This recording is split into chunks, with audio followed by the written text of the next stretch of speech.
So let's move on to the questions that I'm going to ask at the end of every episode. We've got new questions that's the big difference between season 1 and season 2. We have new questions. All right, I feel like I missed a trick in season 1 not asking this question, because the name of this podcast is 7 Million Bikes, because there are over 7 million bikes in Saigon registered anyway. In Saigon only? Oh my god, I thought it's a whole country. No, just in Saigon. No, in Saigon, exactly. I think it's like 7.5 million. 12 million people. Yeah. 7 million. Yeah, that makes sense. Yeah. So, and if someone has asked me, like, what are you going to do when it's over 8 million bikes? I say, well, I'm not going to change the name of the podcast. That's just the name now. So what kind of bike do you drive? Do you drive a bike?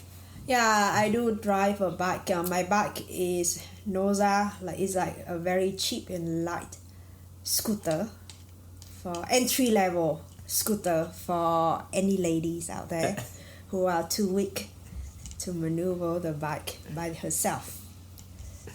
And how do you deal with Saigon traffic?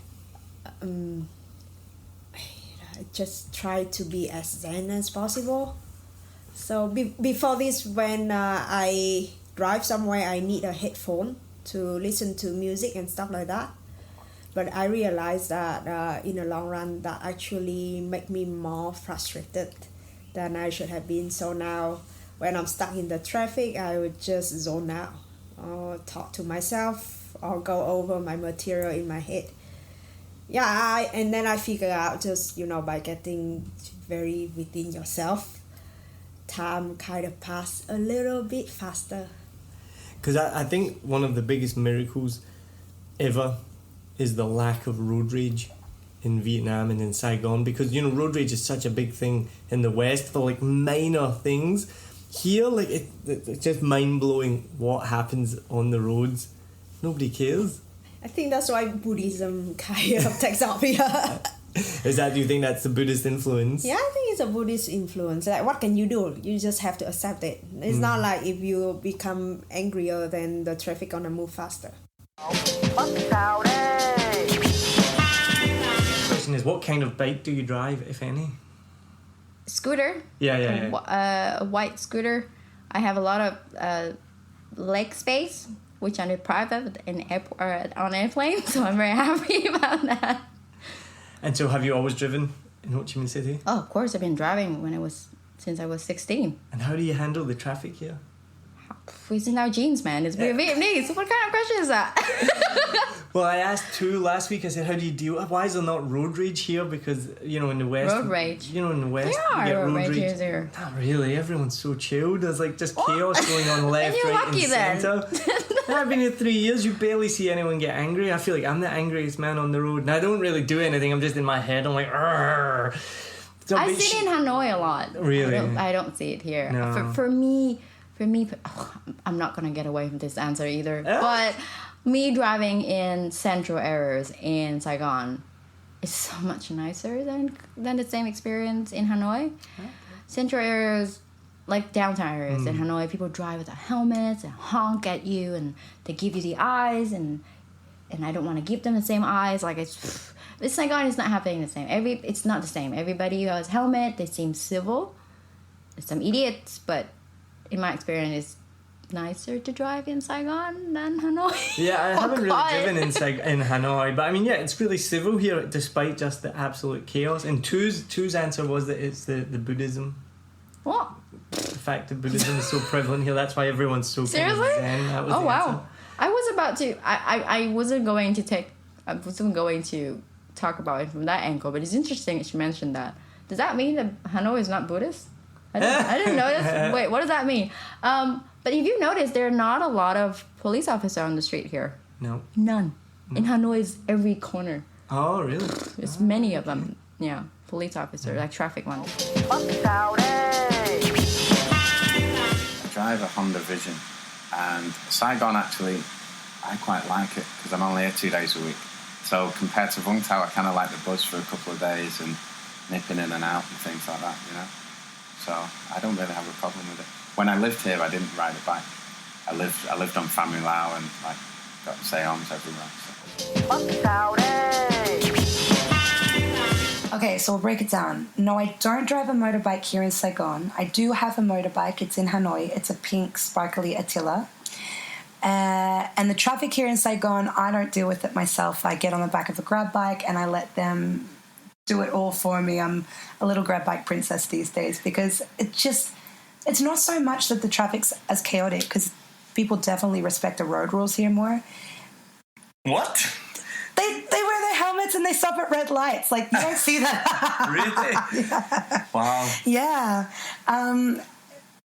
It's more that I don't really understand, like, the one-way road system, that there's a lot of one-way roads here in Saigon. That's true. That takes a long time to and that just makes me anxious because I think I'd be like, I'm going to get there late. I don't know what to do now. I don't know where I'm going. I'm in a different district. Yeah, so if you miss your turn sometimes, you have to go massively out your way to navigate back, for sure. So I let grab bikes do that for me these days. So on any day, my grab bike could be an Exciter or a Nguyen. I like that, grab bike princess. That's a good one. Again, I don't think that I'm very typical Vietnamese because I don't drive. I do have a bike. It's a Vision Blue. Yes, I do have a bike, but I don't drive a lot. First, because I don't have a license. Sorry. Does anyone in Vietnam? I actually do, but I think most people don't. I don't think all of us has. Well, because most of people will have a license. It's so easy to get. But like people lazy like me, it's a bit like illegal. So how do you get about then? So I always a big customers of like Be, Grab, GoVid, like whatever, Uber before that. I don't want to suffer a lot of like noise, traffic, and the heat of Saigon. It's so hot outside. So and also it's So are you a Grab car person or a Grab bike? Both. In the morning I don't want to spend like half an hour to go to work, which is only take me 10 or 15 minutes max on the bike. So I usually hop on the bike in the morning, and after a day, so tired that I would take a car. So it's so much relaxed and easier. Yeah. Sure. It's a reward for you after a long day at work. I drive a Honda something or other. I have no idea what it is. I am that person who has rented a bike for 3 years. What? Yes. Throwing money away? I don't know that it's throwing money away. I think about it as my insurance policy because I've changed my bike probably 4 times. Whenever I get a flat tire or the oil needs to be changed or anything needs to happen with the bike, I don't have to deal with it at all. And that is the convenience that I pay for. Do you know how easy it is to do that stuff? I'm fine. I'm okay with it. It's $1 million a month, right? I feel like it is $1 million a month. I feel like it's stimulating the economy in some way. Also, I really like that every time I go see my bike guy, he's standing out there with a smile and his shirt off. And he looks really cute. It's fine. I'm here for it. All right. Well, Saigon traffic. It's my Scottishness coming through where I'm like, you can't spend money like that. I am A-okay with paying for the convenience of living in Vietnam. I love it. Like, it's a perk for me. When I go into people's apartments and they don't have a maid, I'm just like, what are you doing? You're wasting your time in Saigon. Like, it is one of the best parts about living here. So I do pay for that convenience.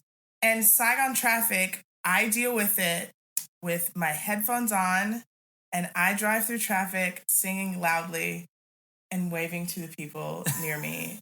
And sometimes I get really frustrated with the fact that Saigon traffic does not work like anywhere else on the planet. And recently, I've been yelling at people in traffic. I've just been like, wait your turn! It's traffic right now because no one wants to wait their turn. Everybody can't go all at the same time.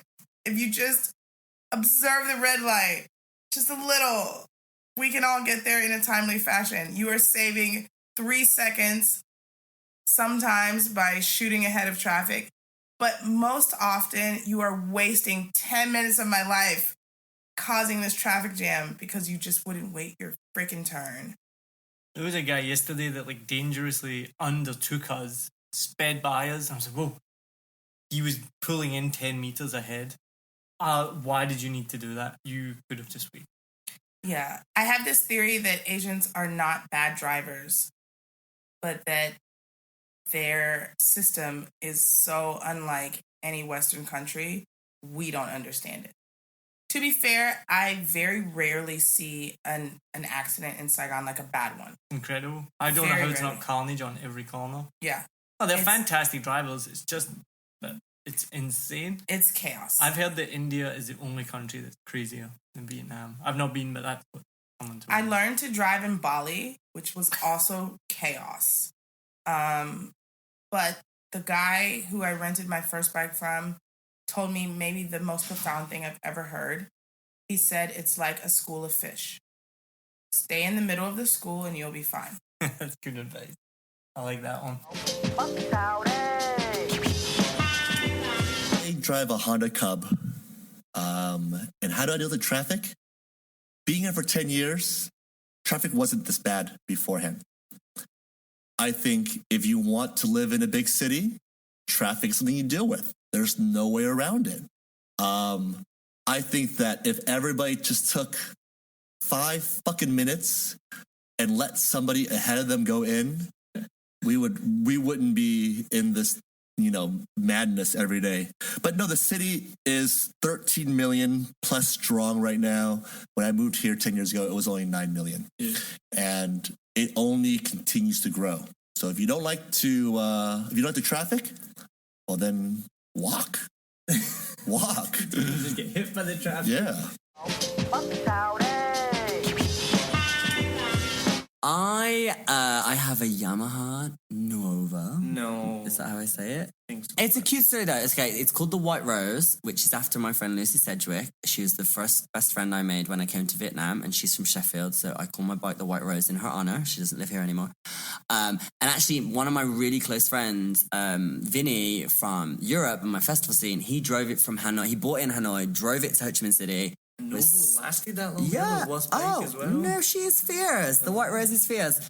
So he was in my house and he actually DJed at the first Gender Funk for me, and he was part of my festival scene back home, so he just gave me so much confidence. So there's so much meaning in it. And then he was on my bed on his phone, I was on the floor, and I'm on my floor like posting in bike groups like, I'm looking to buy a bike, and he's like, are you looking to buy a bike? And I'm like, yeah. He's like, I'm trying to sell the bike that's in your house. I'm like, dude. So he sold it to me.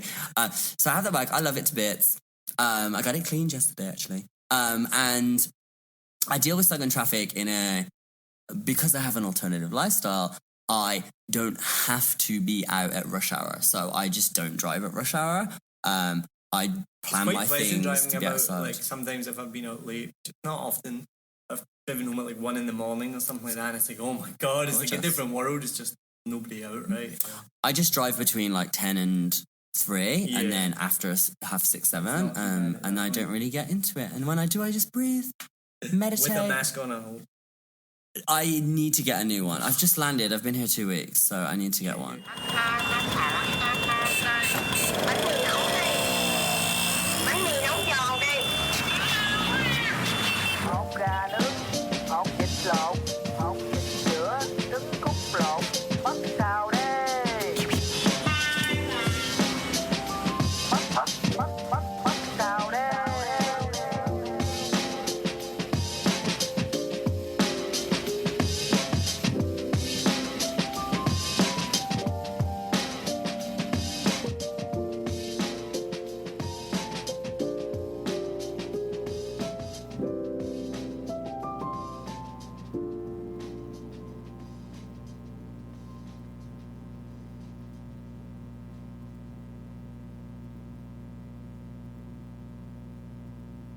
I hope you enjoyed this episode.